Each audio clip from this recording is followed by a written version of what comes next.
The net zero issue is dividing the coalition at the moment. You committed to the target when you were Prime Minister and Barnaby Joyce was Deputy. Has your position on this issue now changed? Times have changed. I think that's significant. I mean, back in 2021, Joe Biden was in the White House. Australia was becoming increasingly isolated when it came to this issue. COP26 was coming forward. We were negotiating trade deals with the United Kingdom. The United Kingdom had a very forward-leading view on this. Japan had made a similar commitment. And there was increasing concerns and the reality of a capital strike against Australia out of major investment banks and others. And that was not something Australia could afford at that time. And so there were some pragmatic decisions made. But I should stress that the decision we took at the time was not to legislate, was not to introduce any regulations that would bind or mandate or people's choices or tax or do any of these things. Our policy was that we would continue to invest in technology. And it was always our view that technology was the answer to lower emissions energy in the future. And we had an all of the above approach to that. And so that remains actually my position. Now, 2050, I'm pretty certain is going to push right. And I think globally that's going to be increasingly recognised. And I think that's just a practical realisation. I think the government will come to terms with that at some point in the future. So the problem with this debate, Sharri, is frankly, it's so cliched and it's so binary.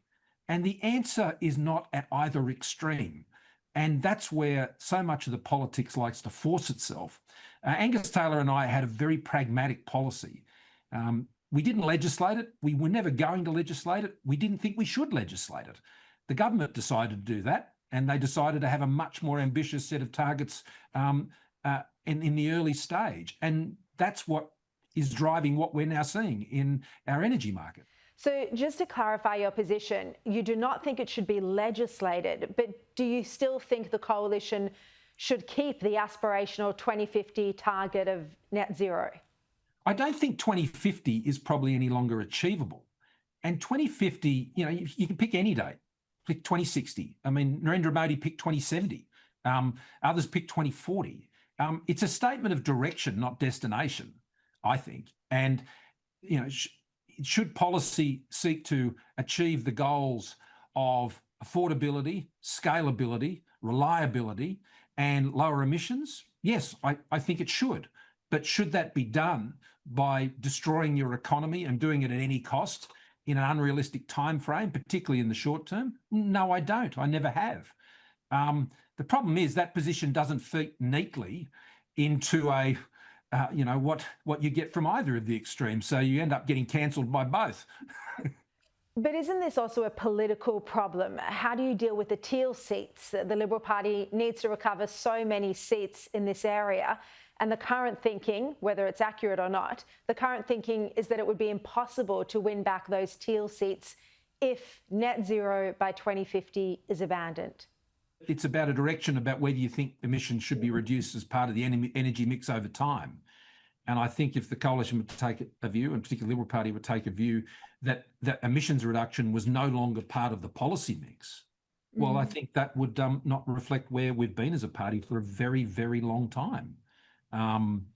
And that is part of the policy mix, in my view, at least. It was certainly part of the policy mix in all of the governments I was part of, including the one I led. It was, Tony Abbott's policy, it was Malcolm Turnbull's policy, it was my policy.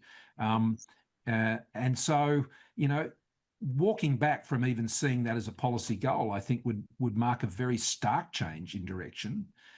But simply admitting to the practical reality that meeting something by 2050 is unlikely to occur, and not to be bound by that as some sort of mandatory shackled arrangement. I don't see that as walking back from emissions reduction being part of the policy mix at all.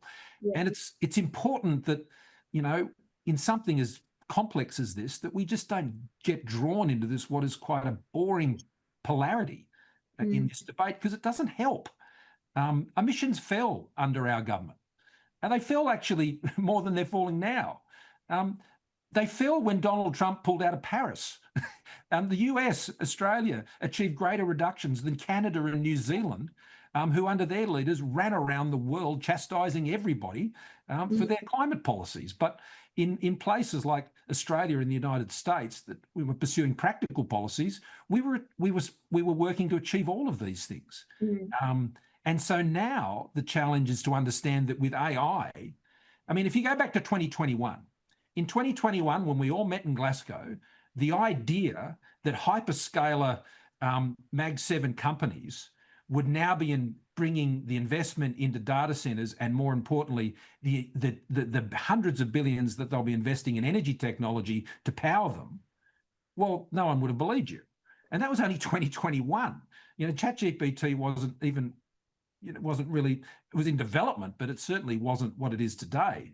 And so all of those policies back then was about trying to draw investment into new energy technology. Well, that's happening. The hyperscalers are doing it, which is why Bill Gates is saying there's no need for this government-regulated premium to attract investment. Jeff Bezos wants to solve it. So he's going to spend a lot of money doing that. And it's always been my view that when there's enough capital put against that problem in the private sector, they'll crack it. Yeah. And we won't even be talking about it. Do you think we need to lift the nuclear prohibition in Australia? Of course, absolutely. Yes, that is the smartest policy, I think, on energy is all of the above. You don't rule things out. You don't say, oh, that can't happen and that can't happen. There's some practical realities of capital markets. If you want to get finance to build a coal-fired power station at the moment, I think you'll struggle. That's what the markets are saying. They're not investing in it. But, on gas turbines and things like that, yeah. On nuclear, particularly small modular, we haven't seen those in practice yet, even in the United States. I mean, if you go to Texas, you'll see two things. You'll see acres of solar panels, but you'll also see the most pro-small modular nuclear reactor jurisdiction in the entire world. Just final question on the division in the coalition at the moment. The famous saying is disunity is death. Do you have a message to those who are publicly undermining the leader, Susan Lee? I won't even sort of accept the premise of the question. I'll leave others to commentate on those things. But what is true is that when, we can't pretend this isn't a difficult issue. It is. And so they're working it out. And sometimes that process can look a little messy. But it is important that they do work it out and that they come together. And I think they know that. I remember back between 2007 and 2013, we were in opposition. Got pretty messy back then too. You'll recall you were there too, Sharri. But we worked it out. We came together. We got unified, and we ended that government, the Labor government. Well, it can happen again. And this time it's a new generation that has to do that. They don't need people like me coming and telling them what to do, and that's not what I'm seeking to do. I'm simply reflecting on the fact that if people are feeling in any way constrained by the decision we took in 2021, I've just sought to clarify, why we did that. Times are very different now. The world's looking very different. And so they've got to look at the issue afresh, and I hope take a very practical way as to how they can bring a liberal solution to what is still a very real challenge and a very real problem. All right, Scott Morrison, I really appreciate your time. Thank you so much. Thanks, Sharri. Good to talk to you.